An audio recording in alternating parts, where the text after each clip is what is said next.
नमस्कार जय हिंद साथियों, कैसे आप सभी। मैं राहुल अग्रवाल आप सबका स्वागत करता हूं आपका अपने इस ऑनलाइन प्लेटफॉर्म पर। दोस्तों आज हम बात करने वाले हैं आरसीटी की वो महत्वपूर्ण प्रश्न जो आपसे आरसीटी के इस बार के एग्जाम के अंदर पूछा जा सकता है। तो बिना किसी तरीके इस क्लास को स्टार्ट करते हैं। सबसे पहला जो क्वेश्चन है जो आपसे यहाँ पर पूछा जा सकता है वो आपको अपने इसमें दिख रहा होगा। क्या बोला जा रहा है आपसे यहाँ पर बोला जा रहा है कि MS वर्ड 2010 में चयनित टेक्स्ट के फॉन्ट स्टाइल और आकार को बदलने के लिए कौन सा मेन्यू विकल्प प्रयोग किया जाता है। यानी कि आपको बताना है कि आप जो अपने फॉन्ट की स्टाइल को यहाँ पर किस प्रकार चेंज कर सकते हो। फॉन्ट का जो आप यहाँ पर आकार प्रकार वगैरह जो है वो किस प्रकार से बदल सकते हो वो आपसे यहाँ पर पूछा रहा है। सबसे पहला ऑप्शन रखा हुआ आपको रखा पेज लेआउट के माध्यम से बदल सकते हो। उसका अंदर रखा इंसर्ट, उसका अंदर रखा फॉन्ट, उसका अंदर रखा फॉर्मेट पेंटर। दोस्तों मैं आपको बता दूं, अगर आप अपने MS वर्ड 2010 के अंदर अगर आप अपने फॉन्ट के स्टाइल को बदलना चाहते हो तो दोस्तों आपको इसके लिए यहाँ पर फॉन्ट मेन्यू का इस्तेमाल करना पड़ेगा। इस बात को ध्यान रखना है, यानी कि ऑप्शन जो सी होगा वो करेक्ट आंसर होगा। ठीक है, चलता है अगले क्वेश्चन पर। अगला क्वेश्चन आपसे पर क्या बोल रहा है। अगला क्वेश्चन आपसे पर पूछा रहा है कि MS वर्ड 2010 में आपके द्वारा संदर्भित की गई पिछली क्रिया को पाने के लिए कौन सी कुंजी संयोजन प्रयुक्त होता है। दोस्तों आपको बताना है कि ऐसी कौन सी शॉर्टकट की है MS वर्ड 2010 के अंदर जिसके माध्यम से आप यहाँ पर क्या कर सकते हो, अंडू कर सकते हो। वो आपसे पूछा रहा है। दोस्तों मैं आपको बता दूं, अंडू की जो आपकी शॉर्टकट की होती है ना, आपको पता होनी चाहिए क्या होती है। वो होती है आपके यहाँ पर Ctrl+Z। ऑप्शन जो बी है वो करेक्ट आंसर है। Ctrl+Y किसकी होती है आप जो कमेंट बॉक्स में बताओ। ठीक है, अगला MS वर्ड 2010 में जब आपका दस्तावेज मुद्रित होने से पहले वे कैसे दिखाई देगा उसे देखने के लिए कौन सी विशेषता है। यानी कि अगर आप यहाँ पर MS वर्ड 2010 के अंदर आपने मान लो कि कोई डॉक्यूमेंट बना लिया, आप अब उसका प्रिंट आउट निकलवाना चाहते हो तो दोस्तों आपको कौन से फीचर का इस्तेमाल करके आप प्रिंट आउट के बाद में उसका प्रिंट कैसे निकलेगा उसको किस प्रकार से अपने कंप्यूटर के अंदर चेक कर सकते हो, कौन से फीचर का इस्तेमाल करके। वही आपसे यहाँ पर उस फीचर का नाम पूछा जा रहा है। दोस्तों मैं आपको बता दूँ वो वाला जो फीचर है ना वो आपके यहाँ पर प्रिंट प्रीव्यू कहलाता है। इस बात को ध्यान रखना, यानी कि ऑप्शन जो ए होगा ना वो करेक्ट होगा। ठीक है, अगला MS वर्ड 2010 में कौन सा रिबन टैब विकल्प आपके दस्तावेज में टेबल, चित्र और चार्ट जोड़ने के लिए होता है। यानी कि आपको बताना है कि MS वर्ड 2010 के अंदर किस माध्यम से आप जो है उस डॉक्यूमेंट के अंदर टेबल, चित्र यानी कि इमेज और चार्ट वगैरह आप जोड़ सकते हो, किसके माध्यम से जोड़ सकते हो वो आपसे पूछा रहा है। सबसे पहला ऑप्शन रखा है वो आपको रखा है होम, उसके अंदर रखा है इंसर्ट, उसके अंदर रखा है पेज लेआउट, उसके अंदर रखा है संदर्भ। मैं आपको बता दूँ इसका जो करेक्ट आंसर होगा ना वो होगा आपका यहाँ पर इंसर्ट। इंसर्ट टैब के माध्यम से आप ये सारे काम यहाँ पर कर सकते हो। ठीक है, अगला MS वर्ड 2010 में दस्तावेज सहेजने के लिए डिफ़ॉल्ट एक्सटेंशन क्या है।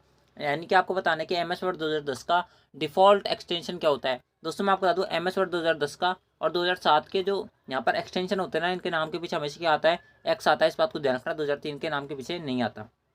MS वर्ड का एक्सटेंशन क्या होता है आपको पता होना चाहिए। MS वर्ड का एक्सटेंशन होता है डॉक्यूमेंट, और 2010 का पूछ रहा है तो दोस्तों इसके नाम के पीछे क्या आएगा, एक्स। ये हमारा आंसर होगा। ऑप्शन जो डी है वो करेक्ट है। अगला MS वर्ड 2010 में दस्तावेज की पंक्ति की शुरुआत में तेजी से जाने के लिए कौन सी शॉर्टकट को जी का उपयोग किया जाता है। यानी कि आपसे आपको पूछा जा रहा है कि मान लो MS वर्ड के अंदर आपने यहाँ पर कोई लाइन लिख रखी है, आपका कर्सर वर्तमान में इस जगह है, आप यहाँ पर इस लाइन की शुरुआत के अंदर जाना चाहते हो, कौन सा बटन आप दबाओगे अपने कीबोर्ड के अंदर, वो आपसे आप पूछा रहा है। दोस्तों आपको इसके लिए कौन सा बटन दबाना पड़ेगा, आपको इसके लिए यहाँ पर होम बटन दबाना पड़ेगा। ठीक है, होम बटन दबाना पड़ेगा। इस बात को ध्यान रखना, अगर आपका कर्सर इस जगह है और आप सबसे लास्ट में जाना चाहते हो तो दोस्तों आपको इसके लिए यहाँ पर कौन सा बटन दबाना पड़ेगा, फिर इसके लिए आपको यहाँ पर एंड बटन दबाना पड़ेगा।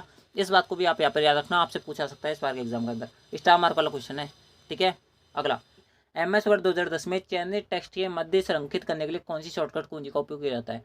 यानी कि आपसे बोला जा रहा है कि मान लो कि आपने यहाँ पर MS वर्ड का आपके पास कोई डॉक्यूमेंट है, उसके अंदर आपके एक लाइन में एक नाम लिखा हुआ है राहुल।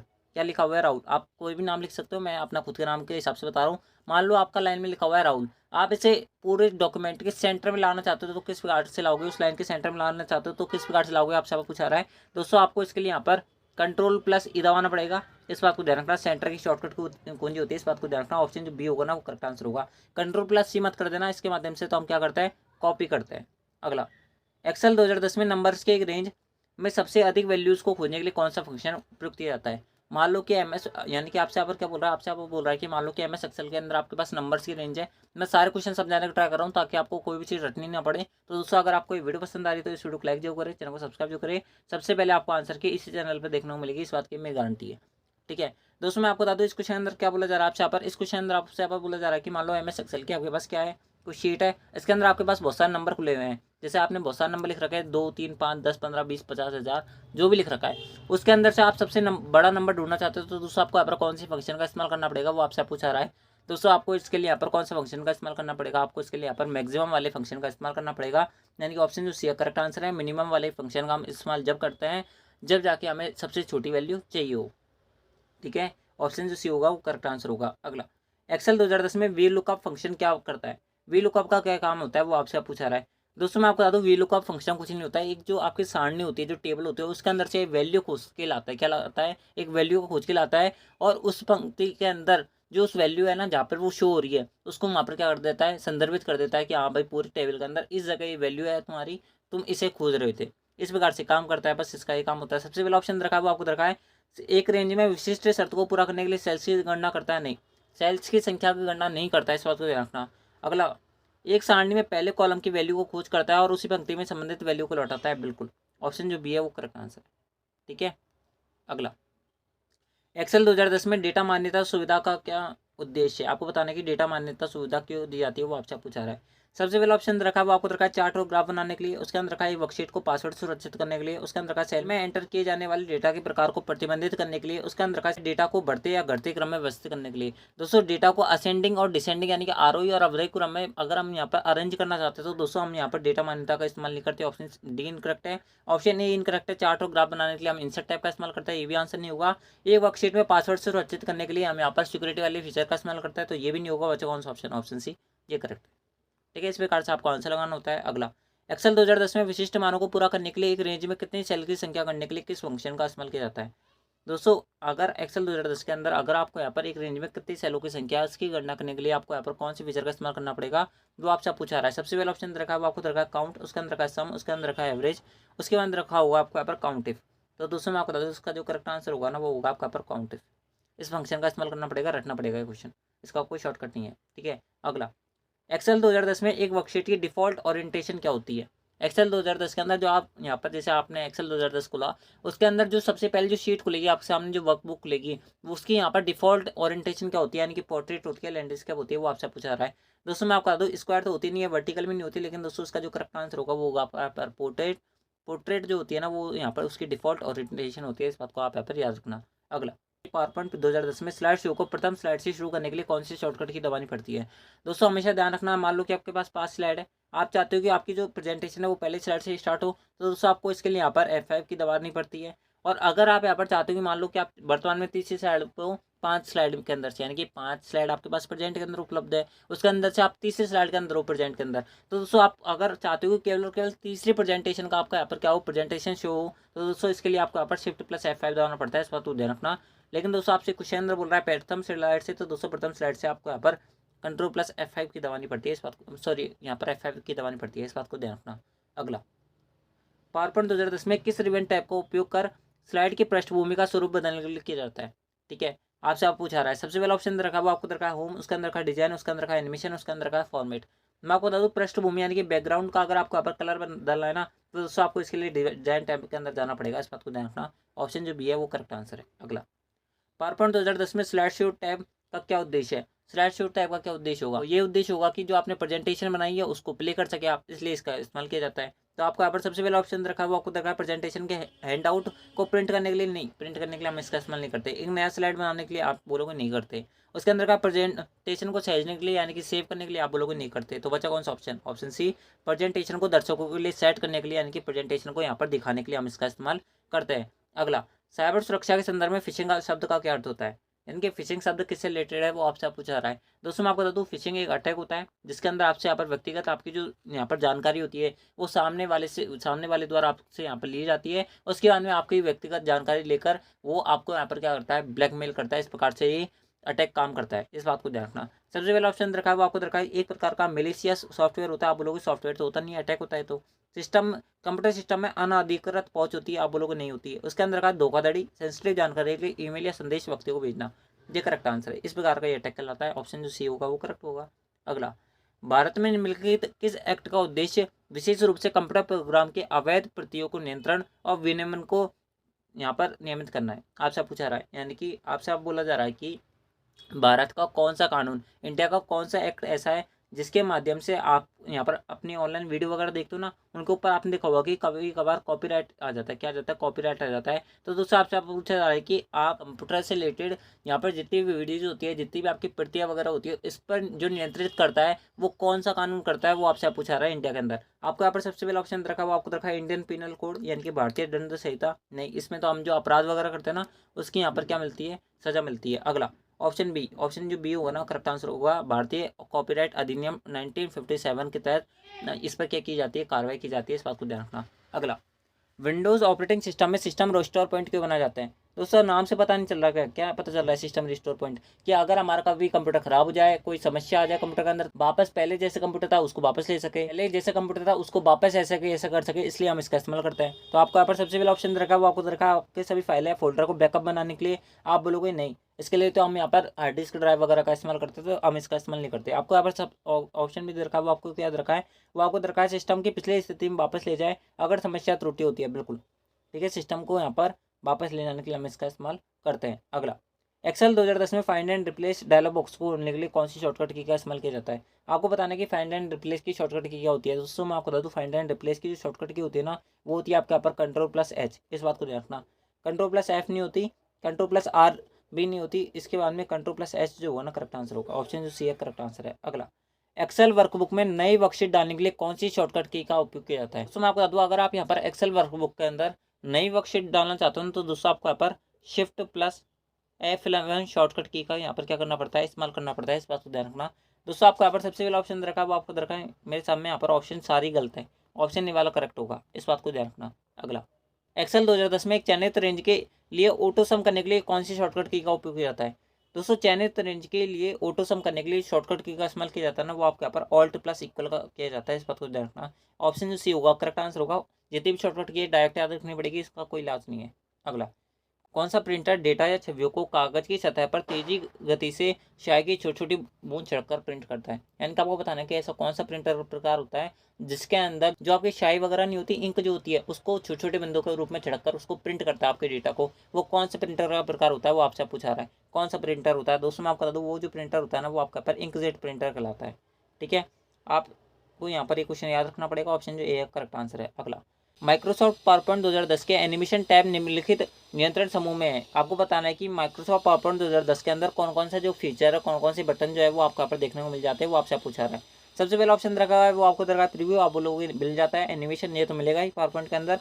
उसके अंदर का समय टाइम में मिल जाएगा, यानी कि ऑप्शन जो डी है वो करेक्ट आंसर है। सारे फीचर आपको देखने को मिलता है। कौन सा इनपुट डिवाइस नहीं है, आपको बताना है कि कौन सा इनपुट डिवाइस की तरह काम नहीं करता। इसकी फुल फॉर्म मैंने, इसकी शॉर्टकट की मैंने आपको बहुत बार बताई है, किस प्रकार से आप इनको याद रखोगे, अब मैं आपको यहाँ पर नहीं बताऊंगा। अगला, ट्रैक पॉइंट ये होता है, ट्रैक बॉल ये भी होता है, प्लॉटर नहीं होता। प्लॉटर के नाम के पीछे ER या OR आ रहा है, इसलिए क्या होता है, आउटपुट डिवाइस होता है, इस बात को देखना। ऑप्शन जो सी है करेक्ट आंसर है। अगला, कौन सा इनपुट या आउटपुट डिवाइस के रूप में नहीं जाना जाता, सबसे उपयुक्त विकल्प का आपको यहाँ पर चयन करना है। यानी कि आपको बताना है कौन सा इनपुट और आउटपुट डिवाइस, इन दोनों में से कोई सा नहीं है। यानी कि आपको बताना है कि इनके अलावा यहाँ पर कौन सा उदाहरण दे रखा है। सबसे पहला ऑप्शन रखा है, वो आपको रखा है फैक्स मशीन, ये एक आउटपुट डिवाइस होती है, तो ये भी होता है। मल्टी फंक्शन डिवाइसेज, ये भी आपका आउटपुट डिवाइस है। मॉडेम क्या होता है, टेलीफोन लाइनों का संचार करता है, तो एक तरीके से किसका काम करता है, एक इनपुट डिवाइस का काम करता है। तो ऑप्शन जो डी होगा करेक्ट आंसर होगा, ये सभी यूज़ की जा सकती है। अगला, कौन सा रीड ओनली मेमोरी यानी कि रोम का प्रकार नहीं है, आपको बताना है कि रोम का कौन सा प्रकार नहीं होता। सबसे पहला ऑप्शन रखा है, वो आपको रखा है पी-रोम, उसके अंदर रखा है इरेजेबल पी-रोम, उसके अंदर रखा है फ्लैश मेमोरी, उसका अंदर रखा है ये सभी। मैं आपको बता दूँ, इसका जो करेक्ट आंसर होगा ना, वो होगा आपका यहाँ पर ऑप्शन सी। फ्लैश मेमोरी जो होता है ना, वो आपके यहाँ पर रोम का प्रकार नहीं होता, ठीक है, इस बात को ध्यान रखना। अगला, सर्च इंजन की क्या भूमिका है, यानी कि सर्च इंजन क्या क्या काम करता है, वो आपसे यहाँ पर पूछा रहा है। सबसे पहला ऑप्शन रखा है, वो आपको रखा है वेब क्रॉलिंग, उसके अंदर रखा है सूचीकरण यानी कि इंडेक्सिंग, उसके अंदर रखा है सर्चिंग, उसके अंदर रखा है ये सभी। दोस्तों मैं आपको बता दूँ, जो आपका सर्च इंजन जो होता है ना, वो सारे काम करता है। वेब क्रॉलिंग भी करता है, वेबसाइट आप स्क्रॉल कर पाते हो, सूचीकरण इंडेक्सिंग कर पाते हो, आप जो भी चीज़ आपके मन में क्वेरी होती है उसको सर्च कर पाते हो, उसके अंदर में सर्चिंग तो आप करते ही हो, यानी कि ऑप्शन जो डी करेक्ट आंसर है, ठीक है। अगला, ईमेल में BCC का पूरा नाम क्या है? दोस्तों ईमेल के अंदर दो प्रकार की चीज़ आती है, एक आती है CC, एक आती है BCC। दोनों के बारे में मैंने आपको पहले वाली वीडियोस के अंदर पूरा डिटेल बताया, अब मैं आपको यहाँ पर नहीं बताऊंगा। बात करें CC की, CC की फुल फॉर्म होती है कार्बन कॉपी, और BCC की फुल फॉर्म होती है blind carbon copy. Blind carbon copy, option जो बी होगा वो करेक्ट आंसर होगा, ब्लाइंड कार्बन कॉपी, ठीक है। ऑप्शन जो सी होगा करेक्ट आंसर, ऑप्शन जो बी होगा वो करेक्ट आंसर होगा, यहाँ पर गलत आंसर दे रखा है, ठीक है। अगला, रुपये क्या है? दोस्तों मैं आपको बता दूँ, रुपये जो है एक कार्ड है, जिसे यहाँ पर NPCI यानी कि national payment corporation of India द्वारा लॉन्च किया गया है। एक प्रकार का क्या होता है, डेबिट कार्ड होता है, इस बात को ध्यान रखना, ठीक है। क्रेडिट कार्ड डेबिट कार्ड जानते हो ना, वही होता है। एक प्रकार की मुद्रा होती है, आप बोलोगे नहीं होता। क्रेडिट कार्ड का ब्रांड है, आप बोलोगे नहीं होता। डेबिट कार्ड का ब्रांड है, ऑप्शन जो सी है करेक्ट आंसर है। गवर्नमेंट का यहाँ पर क्या होता है, एक डेबिट कार्ड होता है। अगला, कौन सा मोबाइल या डिजिटल वॉलेट नहीं है, आपको बताने की कौन सा ऐसा यहाँ पर ऑप्शन दे रखा है जो पेटीएम की तरह काम नहीं करता, आपसे पूछा रहा है। सबसे पहला ऑप्शन दे रखा है, वो आपको दे रखा है फ्री चार्ज, आप बोलोगे ये तो बिल्कुल करता है, मोबीक्विक ये भी करता है, एयरटेल मनी ये भी करता है। ऑप्शन जो डी होगा करेक्ट आंसर होगा। बहुत सारे भाई बहनों ने पहली बार नाम सुने हैं मोबीक्विक, एयरटेल मनी और रिचार्ज का। दोस्तों रट लो आप इस क्वेश्चन को, क्योंकि आपके पास ज़्यादा टाइम नहीं बचा है। आप जस्ट रट जाओ, ये सारे क्या होते हैं, प्रकार होते हैं। ठीक है, अगला कौन सा ऑनलाइन शॉपिंग वेबसाइट नहीं है, आपको बताने की कौन सी ऐसा ऑप्शन दे रखा है जिसके माध्यम से आप ऑनलाइन यहाँ पर क्या नहीं कर सकते, खरीदारी नहीं कर सकते, आपसे आप पूछा रहा है। सबसे पहला ऑप्शन रखा है वो आपको रखा है फ्लिपकार्ट, आप लोग कर सकते हैं, अमेजन बिल्कुल कर सकते हैं। लेकिन दोस्तों यहाँ पर दो ऑप्शन बच गए, कौन कौन से बच गए, भीम यूपीआई और जाबोंग बच गया। दोस्तों मैं मानता हूँ कि ऑप्शन डी के बारे में आपको नहीं पता, लेकिन ऑप्शन सी के बारे में तो पता है ना। भीम यूपीआई ये क्या काम आता है, ये तो पैसा को भेजना और लेने के काम आता ही नहीं आता, यानी कि पैसे को ट्रांसफर करने के लिए हम इसका इस्तेमाल करते ही नहीं करते, बिल्कुल करते हैं। तो ऑप्शन सी करेक्ट आंसर होगा। इसके माध्यम से हम किसी प्रकार से वेबसाइट, इसके माध्यम से हम किसी प्रकार से यहाँ पर खरीदारी नहीं कर सकते। अगला निम्नलिखित में से कौन सा सोशल नेटवर्किंग की साइट नहीं है, आपको पता नहीं कौन किसके माध्यम से आप ऑनलाइन चैटिंग वगैरह नहीं कर सकते। सबसे पहला ऑप्शन रखा है फेसबुक, आप कर सकते हो, इंस्टाग्राम के माध्यम से कर सकते हो, गूगल सर्च के माध्यम से नहीं कर सकते। आप यहाँ पर क्या ढूंढते हो, वेबसाइट ढूंढते हो, यानी कि ऑप्शन जो सी है करेक्ट है। अगला राजस्थान संपर्क पोर्टल के माध्यम से निम्नलिखित में से कौन सी सेवाएं प्राप्त की जा सकती है, आपको बताना है कि राजस्थान संपर्क पोर्टल का उपयोग करके आप कौन सी चीज़ का फायदा उठा सकते हो। सबसे पहला ऑप्शन दे रखा है वो आपको दे रखा है पारंपरिक राजस्थान हस्तशिल्प के लिए ऑनलाइन खरीदारी कर सकते हो, आप लोगों नहीं कर सकते। इस पर आप शिकायत वगैरह दर्ज कराते हो, इस बात को ध्यान रखना। राजस्थान में सरकारी नौकरी के लिए आवेदन कर सकते हो, आप लोग नहीं कर सकते। ठीक है, अगला सरकारी विभागों में शिकायतों और शिकायतों के लिए पंजीकरण करवाना, बिल्कुल ऑप्शन जो सी है करेक्ट आंसर है। गवर्नमेंट की जितने भी डिपार्टमेंट होता है ना, उनके लिए उनके अंदर आप जो है आपकी जो भी क्वेरी है उससे रिलेटेड क्या करा सकते हो, यहाँ पर शिकायत दर्ज करवा सकते हो। अगला आधार नामांकन के दौरान निम्नलिखित में से कौन सा बायोमेट्रिक डेटा जमा किया जाता है, यानी कि जब आप आधार कार्ड बनवाते हो ना, तो उस आपसे यहाँ पर कौन सी बायोमेट्रिक चीज़ आपसे यहाँ पर ली जाती है, वो आपसे आप पूछा रहा है। सबसे पहला ऑप्शन रखा हुआ वो आपको रखा आवाज़ पहचानना, आपसे आप बुलवा के देखते हैं, वो आप लोग नहीं बोलते हैं। रेटिना का स्कैन करते हैं, आप बोलोगे करेंगे, किस प्रकार से करते हैं, आपने कहा कि आपका आंखों का स्कैन होता है कि नहीं होता, होता है, वही आपका रेटिना का स्कैन करता है। ठीक है, आपकी आंखें देखने के लिए वो फोटो नहीं खींचता, आपके रेटिना का स्कैन करने के लिए वो यहाँ पर क्या करता है, आपका स्कैन करता है। इसे हम आइरिस स्कैन के नाम से जान जाता है। इसके अलावा वो और क्या लेते हैं बायोमेट्रिक के नाम पर, वो आपके यहाँ पर फिंगरप्रिंट्स लेते हैं। इस बात को भी आप यहाँ पर याद रखना।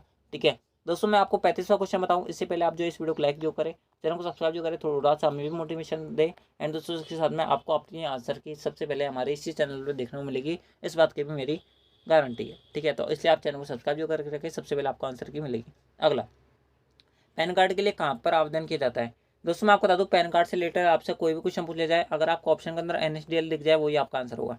इसके अंदर ही होता है पैन कार्ड से रिलेटेड सारी चीज़ें, तो ऑप्शन जो ए है करेक्ट आंसर है। SSO की फुल फॉर्म कमेंट बॉक्स में आप हमें कमेंट बॉक्स में बताओ। UIDAI वेबसाइट ये आपके आधार कार्ड से संबंधित है, unique identification authority of India इसकी फुल फॉर्म है। अगला एक उपयोगकर्ता को इंटरनेट तक पहुंचने के लिए निम्नलिखित में से कौन सा आवश्यक है, यानी कि आपको बताना कि उपयोगकर्ता है जो इंटरनेट की सेवा लेना चाहता है, तो कौन सी उसके पास चीज़ें आवश्यक होंगी तब वो पहुंच पाएगा, आपसे पूछा रहा है। सबसे पहला ऑप्शन रखा है वो आपको रखा है इंटरनेट सेवा, उसके पास होनी चाहिए, मॉडेम भी होना चाहिए, ब्राउजर भी होना चाहिए, तभी तो यहाँ पर इंटरनेट सेवा का फायदा उठा पाओगे, यानी कि ऑप्शन जो डी है करेक्ट आंसर है। अगला जब भी आप एक स्थान से दूसरे स्थान पर एक डायरेक्ट ले जाते हैं तो निर्देशिका के अंदर क्या होता है, वो आपसे आप पूछा रहा है। सबसे पहला ऑप्शन रखा वो आपको रखा है निर्देशिका एक जगह से दूसरी जगह स्थानांतरित हो जाती है, उसका अंदर रखा है निर्देशिका के अंदर फाइल भी स्थानांतरित हो जाती है, उसके अंदर रखा है निर्देशकों को स्थानांतरित किया जा सकता है, स्रोत फाइलों को नहीं, उसका अंदर रखा है ए एंड बी दोनों। दोस्तों मैं आपको बता दूं, इस क्वेश्चन को रट लो, ऑप्शन जो डी होगा करेक्ट आंसर होगा, ए एंड बी दोनों काम हम इससे कर सकते हैं। अगला क्वेश्चन ऑनलाइन शॉपिंग वेबसाइट किस प्रकार का लेन देन है। दोस्तों मैं आपको बता दूं, फ्लिपकार्ट, अमेजन, मीशो वगैरह जितनी वेबसाइट है, ये सारी कौन सी वेबसाइट होती है, आपके यहाँ पर B2C वेबसाइट्स होती है। कौन सी होती है, B2C वेबसाइट। B2C वेबसाइट बोले तो बिजनेस टू कंज्यूमर, क्या होती है, बिजनेस टू कंज्यूमर होती है। इसके अलावा B2B वेबसाइट्स भी होती है, बिजनेस टू बिजनेस होती है, जैसे alibaba.com। इस प्रकार की जो वेबसाइट होती है वो B2B होती है। बात करें ऑप्शन के, ऑप्शन जो बी है करेक्ट आंसर है। ठीक है, अगला निम्नलिखित में से कौन सा राजस्थान सरकार द्वारा लॉन्च किया गया ई कॉमर्स वेबसाइट का उदाहरण है, यानी कि आपको बताना कि राजस्थान सरकार द्वारा कौन सा ऑनलाइन खरीदारी के लिए पोर्टल लॉन्च किया गया है, वो आपसे आप पूछा रहा है। सबसे पहला ऑप्शन रखा है वो आपको रखा है राजस्थान ई साइन, आप बोलोगे नहीं कर, इसके द्वारा हम खरीदारी नहीं कर सकते, नहीं किया गया है। उसके अंदर रखा है राजी ज्ञान, इसके माध्यम से नहीं कर सकते, ज्ञान विज्ञान के माध्यम से नहीं कर सकते, ऑप्शन जो सी होगा ई बाजार, वो करेक्ट आंसर होगा। अगला कुछ बेचने और खरीदारी करने के लिए इस्तेमाल की जाने वाली वेबसाइट को क्या कहते हैं। दोस्तों एक ऐसी वेबसाइट जहाँ पर आप खरीदारी वगैरह कर सकते हो, वो आपकी कौन सी वेबसाइट कहलाती है, वो आपके यहाँ पर ई कॉमर्स की वेबसाइट कहलाती है, इस बात को ध्यान रखना। ऑप्शन जो डी होगा करेक्ट आंसर होगा। ठीक है, अगला नया पैन कार्ड आवेदन करने के लिए निम्नलिखित में से कौन सा आवश्यक है, आपको बताने कि अगर आप यहाँ पर नया पैन कार्ड आवेदन करना चाहते हो, ठीक है, पैन कार्ड की फुल फॉर्म आप कमेंट बॉक्स में बताओ, मैं आपको बताता हूँ इस क्वेश्चन के एंड में। दोस्तों मैं आपको बता दूँ, पैन कार्ड अगर आप यहाँ पर नया बनवा चाहते हो तो दोस्तों आपसे पूछा रहा है कि कौन सा आपको फॉर्म जरूरी होगा। दोस्तों मैं आपको बता दूँ, अगर आप नया पैन कार्ड बनवाना चाहते हो तो दोस्तों आपको यहाँ पर फॉर्म 49 की जरूरत पड़ती है, इस बात को ध्यान रखना। ऑप्शन जो पहला होगा करेक्ट आंसर होगा। बात करें पीएन की, पीएन की फुल फॉर्म होती है परमानेंट अकाउंट नंबर, इस बात को भी आप यहाँ पर याद रखना। अगला, निम्नलिखित में से कौन सा प्राधिकरण ने आधार कार्ड जारी किया था? मैंने आपको थोड़ी देर पहले बताया आधार कार्ड से रिलेटेड एक ही वेबसाइट है, वो है आपके यहाँ पर UIDAI website. Option C correct answer है। Unique identification authority of India इसकी क्या है फुल फॉर्म है। अगला, एसएसओ सिंगल साइन ऑन का क्या उद्देश्य है? थोड़ी देर पहले मैंने आपसे यहाँ पर पूछा था कि एसएसओ की फुल फॉर्म क्या होती है, आपने आयु बता दी होगी, अब तक नहीं बताया तो मैं आपको बता देता हूँ। एसएसओ की फुल फॉर्म होती है सिंगल साइन ऑन। क्या होती है? Single sign on. बात करें इसका क्या उद्देश्य है दोस्तों, यहाँ पर सबसे पहला ऑप्शन रखा है वो आपको रखा है सहायता डेस्क की लागत को कम करना, आप बोलोगे बिल्कुल करता है। ग्राहक संतुष्टि को बेहतर बनाना, आप बोलोगे बिल्कुल करता है। ये भी उत्पादकता को बढ़ा देता है, प्रोडक्टिविटी को भी बढ़ाता है। यानी कि ऑप्शन जो डी करेक्ट आंसर है। उपरोक्त सभी काम हम जो है सिंगल साइन ऑन के माध्यम से कर सकते हैं, यानी कि ये सारे काम के लिए इसको बनाया गया है। अगला, निम्नलिखित में से किसके द्वारा एक नागरिक राजस्थान संपर्क पर शिकायत दर्ज करा सकता है? राजस्थान संपर्क पर आप किसके माध्यम से यहाँ पर शिकायत यानी कि अपनी जो यहाँ पर प्रॉब्लम है उसका यहाँ पर सॉल्यूशन पा सकते हो, वो आपसे पूछा रहा है। सबसे पहला ऑप्शन रखा है वो आपको रखा है टोल फ्री नंबर से, जो कि राजस्थान सेवा पोर्टल का है। आप इस प्रकार से भी कर सकते हो। उसके अंदर राजस्थान संपर्क की ऑफिशियल वेबसाइट पर जाकर भी आप यहाँ पर शिकायत दर्ज करवा सकते हो। इसके अलावा मोबाइल एप्लीकेशन पर जाकर भी आप जो है यहाँ पर अपनी शिकायत दर्ज करवा सकते हैं, यानी कि ऑप्शन जो डी होगा वो करेक्ट होगा। अगला, टास्क बार पर एक छोटा सा हिस्सा जिसमें पृष्ठभूमि पर चलने वाले एप्लीकेशन के आइकन और उस पर दिनांक और समय वगैरह प्रदर्शित होता है, उसे क्या कहता है? दोस्तों आपसे यहाँ पर क्या बोला जा रहा है? आपसे बोला जा रहा है कि मान लो कि आपके डेस्कटॉप है, आपके कंप्यूटर के यहाँ पर क्या होता है, एक छोटा सा डब्बा होता है जहाँ पर आपका टाइम और डेट वगैरह दिखता है, उसको हम क्या बोलते हैं? आपसे बोला जा रहा है। दोस्तों ये पूरी जो पट्टी होती है ना, इसको मैं आपको बता दूँ, ये पूरी पट्टी तो आपकी टास्क बार कहलाती है। और जहाँ पर आपका टाइम वगैरह दिखता है, ये छोटा सा हिस्सा, ये आपका पर सिस्टम ट्रे कहलाता है। क्या कहलाता है? System tray. ऑप्शन जो डी होगा करेक्ट होगा। अगला, ईपीडीएस के संदर्भ में एमएसपी का पूरा नाम क्या होता है? एमएसपी की फुल फॉर्म होती है minimum support price, minimum support price. Option जो पहला होगा करेक्ट आंसर होगा। अगला, अगला क्वेश्चन आपसे बोला कि आयुष्मान भारत महात्मा गांधी राजस्थान स्वास्थ्य बीमा योजना के संदर्भ में निम्नलिखित में से कौन सा असत्य है, कौन सा गलत दे रखा है, वो आपसे पूछा रहा है। सबसे पहला ऑप्शन रखा है वो आपको रखा है नागरिकों को सरकारी और एवं निजी अस्पतालों में निःशुल्क इलाज करना, आप बिल्कुल ये बिल्कुल अंडर में आता है। उसके अंदर रखा अधिनियम NFSA में आने वाले परिवार इसके अंदर शामिल है, आप बिल्कुल बिल्कुल शामिल है। उसके अंदर रखा IPD यानी कि इंटरनल पेशेंट डिपार्टमेंट, यानी कि IPD क्या होता है? IPD इस बात को ध्यान रखना, एक होता है OPD, ठीक है, आउटडोर पेशेंट डिपार्टमेंट, ठीक है, इस बात को ध्यान रखना। तो इसमें रोगियों को नगद रहित इलाज यानी कि फ्री के अंदर इलाज होता है, आप बोलोगे बिल्कुल होता है। लेकिन दोस्तों अस्पतालों में निःशुल्क OPD इसके अंदर नहीं आती, इस बात को ध्यान रखना। उसके लिए तो आपको पैसा पे ही करना पड़ता है, इस बात को ध्यान रखना। OPD की फुल फॉर्म मैंने आपको बता दी, आउटडोर पेशेंट डिपार्टमेंट, इसका फुल फॉर्म होता है। ऑप्शन डी होगा करेक्ट आंसर होगा। अगला, ईपीडीएस के संदर्भ में बीपीएल का फुल फॉर्म क्या है? दोस्तों मैं आपको बता दूं, बीपीएल की फुल फॉर्म होती है बिलो पॉवर्टी लाइन। गरीबी रेखा से जितने भी नीचे परिवार आते हैं वो सारे इसके अंदर में आता है, बिलो पॉवर्टी लाइन। ऑप्शन जो बी है करेक्ट आंसर है। ईपीडीएस की फुल फॉर्म होती है इलेक्ट्रॉनिक पब्लिक डिस्ट्रीब्यूशन सिस्टम, ठीक है। अगला, निम्नलिखित में से कौन सा पंजीयन राजस्थान जन आधार योजना सम्मिलित नहीं है? आपको बताने की कौन से पंजीयन के अंदर, कौन से रजिस्ट्रेशन के अंदर आपको जन आधार की यहाँ पर जरूरत नहीं पड़ती है, वो आपसे पूछा रहा है। सबसे पहला ऑप्शन रखा है वो आपको रखा है जन आधार पंजीयन, इसके अंदर तो आपको यहाँ पर पड़ेगी। उसके अंदर में जन्म मृत्यु का पंजीयन के अंदर भी आपको इसकी जरूरत पड़ती है, विवाह के पंजीयन के अंदर भी आपको इसकी जरूरत पड़ती है। लेकिन दोस्तों आप जब यहाँ पर रजिस्ट्री करवाते हो ना मकान की, तब आपको इसकी जरूरत नहीं पड़ती। ऑप्शन डी होगा करेक्ट आंसर होगा। अगला, इनमें से कौन सा एक ईमेल क्लाइंट है? आपको बताने की ईमेल की तरह कौन सा एक व्यवहार करता है? सबसे पहला ऑप्शन रखा है वो आपको रखा है जीमेल, उसके अंदर रखा है मिंत्रा, उसका बाद में रखा है टॉप लेवल डोमेन, उसके बाद में क्या रखा है मेरे भाई, उसके बाद में रखा है फेसबुक। दोस्तों मैं आपको बता दूं, ईमेल क्लाइंट के तौर पे जो यहाँ पर व्यवहार करता है वो कौन है? वो आपका पर मिंत्रा है। क्या है? मिंत्रा, ठीक है। अगला, आपके कंप्यूटर में कॉन्फ़िगरेशन से क्या मतलब है? कॉन्फ़िगरेशन मतलब कि उसकी यहाँ पर बिल्ड क्वालिटी, उसके अंदर क्या क्या चीज़ आपको यहाँ पर देखने को मिली है, कितने GB रैम है, कितने GB रोम है, इसके अलावा क्या उसकी स्पेस है, क्या उसका यहाँ पर रिफ्रेश रेट है, सारे क्या कहलाते हैं? कॉन्फ़िगरेशन कहलाता है। सबसे पहला ऑप्शन रखा है वो आपको रखा है प्रोसेसर विनिर्देश, यानी कि प्रोसेसर कौन सी कंपनी का है, मेमोरी क्षमता, स्टोरेज कितनी है, हार्ड डिस्क कितनी है। ऑप्शन डी करेक्ट आंसर है, सारे इसके अंदर में आते हैं। अगला, कंप्यूटर के साथ संयोजन में प्रयुक्त कौन सा प्रिंटर टोनर का उपयोग करता है? सबसे पहला ऑप्शन रखा है वो आपको रखा है डेजीवेल, उसका अंदर रखा है लाइन, उसका अंदर रखा है लेजर, उसका अंदर रखा है थर्मल। ऑप्शन जो सी है करेक्ट आंसर है, लाइन लेजर प्रिंटर। अगला, निम्नलिखित में से कौन सा मेमोरी स्थायी प्रकृति की है? आपको बताने की कौन सी मेमोरी एक नॉन वोल्टाइल मेमोरी है, ठीक है, आपसे आप पूछा रहा है। दोस्तों मैं आपको बता दूं, जो आपकी नॉन वोल्टाइल मेमोरी होती है ना, वो आपके यहाँ पर रोम होती है। रोम और ईपी रोम ये दोनों भी इसके प्रकार है। यहाँ पर पूछा जाना चाहिए था कि कौन सी मेमोरी अस्थायी प्रकृति की है। अस्थायी प्रकृति की जो है ना वो आपके यहाँ पर रैम है। ऑप्शन जो पहला होता है तब करेक्ट आंसर होता है, इसके अंदर मिसप्रिंट है, ठीक है। ठीक है, तो दोस्तों इस प्रकार से ये थे आपके यहाँ पर आरसीईटी के सभी पूछे जा सकने वाले महत्वपूर्ण प्रश्न। आई होप आपने इस वीडियो को शुरू से अंत तक देखा होगा। आपको ये वीडियो कैसा लगा वो आप हमें कमेंट बॉक्स में जरूर बताना। पीडीएफ के लिए आप जो है टेलीग्राम चैनल को ज्वाइन कर सकते हो। एंड दोस्तों बात करें यहाँ पर आंसर की गई, तो दोस्तों आपको इसी चैनल पे सबसे पहले आंसर की देखने को मिलेगी, इस बात की मैं गारंटी है। तो दोस्तों आज की इस क्लास के अंदर बस इतना ही। आपको ये क्लास कैसी लगी वो आप हमें कमेंट बॉक्स में जरूर बता देना। तो दोस्तों मिलता है आपकी नेक्स्ट आरसीईटी वाली क्लास के अंदर। जब तक के लिए जय हिंद, जय भारत, जय Hindustan. Thanks for watching. Thank you.